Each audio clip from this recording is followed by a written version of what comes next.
آج چند فکرے میں آپ کی خدمت کو بیان کروں. معصوم فرما رہی ہے کبھی بھی اپنے بچوں کو کسی یتیم بچے کے سامنے پیار مت کرنا. کیوں؟ اس لیے میرے عزیزوں کہ جب کوئی اپنے بچوں کو کسی یتیم بچوں کے سامنے پیار کرتا ہے تو اس یتیم کو اپنے ماں باپ یاد آ جاتے ہیں. کربلا میں ایک یتیمہ تھی جناب سکینہ، 4 سالہ بچی تھی جناب سکینہ. اسے جناب رقیہ بھی کہا جاتا ہے. کیوں کہا جاتا ہے؟ زیادہ رقت کرنے والی. جناب سکینہ اپنے بابا کے پاس جب روتی تھی اتنا روتی تھی کہ زندان کے در کے پاس آ کر بیٹھ جا کرتی تھی. روتی تھی کے پاس بچے آ کر بیٹھتے تھے. یہی لقب جناب سکینہ کا رقیہ پڑ گیا.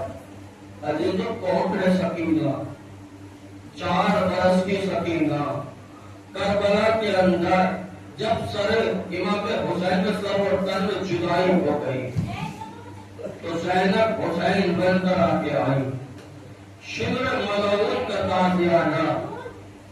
اور امیر ابن مسلم کہتے ہیں کہ میں نے دیکھا کہ ایک بچی روتی ہوئی خیمے سے نکلی جس کا دامن جھلا ہوا تھا. یہ ملعون آگے بڑھا اور اس ملعون نے چاہا کہ وہ بچی کو پکڑ لوں، لیکن بچی نے ایک مرتبہ ہاتھ کو جھٹکا، خبردار مجھے ہاتھ مت لگانا. لیکن عزیزوں کیسے کیسے ظالم تھے جنہوں نے بچوں پر بھی رحم نہ کھایا. ایک رسل میں 12 گئے اور یہ کربلا سے قافلہ کوفے سے شام کا سفر طے کرتا ہوا.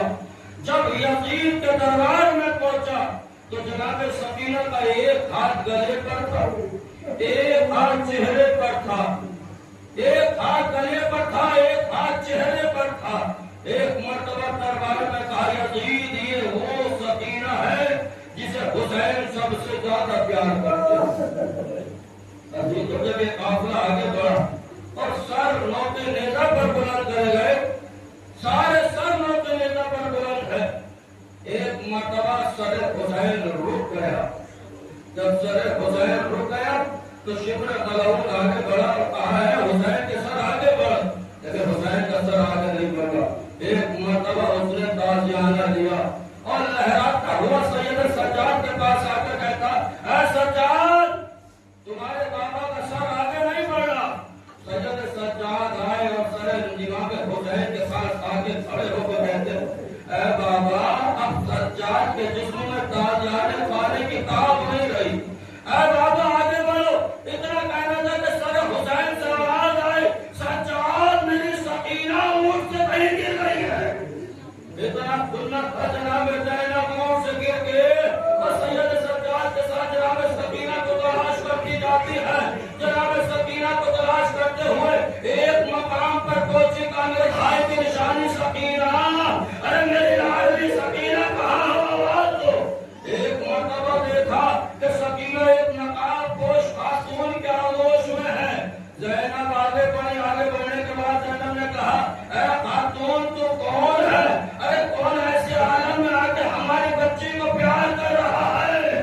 ایک مرتبہ خاتون اپنی نقاب الٹی. اب جو زینب نے دیکھا ارے ماں فاطمہ، فاطمہ اے زینب ارے تم نے ہمیں نہ پہچانا، ارے میں تمہاری ماں.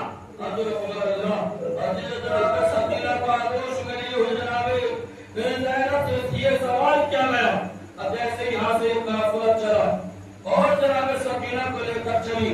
چلنے کے بعد شام کے دربار میں پہنچ گئے. جیسے یہ سوال ہوا کہ یہ سکینہ حسین کی چہیتی ہے. ظالم نے کہا کیسے مان لوں کہ یہ حسین کی چہیتی ہے؟ کہا کیسے مانوں کہ یہ حسین سے پیار کرتی ہے؟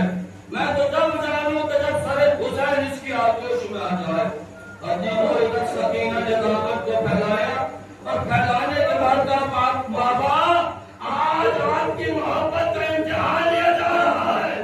ادھر تشتے سے حسین کا سر اٹھا، آغوش سکینہ میں آ گیا. سکینہ باپ کے چہرے پر چہرہ رکھ کر گریہ کرنے لگی، فریاد کرنے لگی. عزیز اور سر لے لیا گیا. اب اس قید خانے میں انہیں ڈال دیا گیا. شام کا قید خانہ زندان کا قید خانہ ہے. ایک مرتبہ جناب زینب کے پاس بیٹھی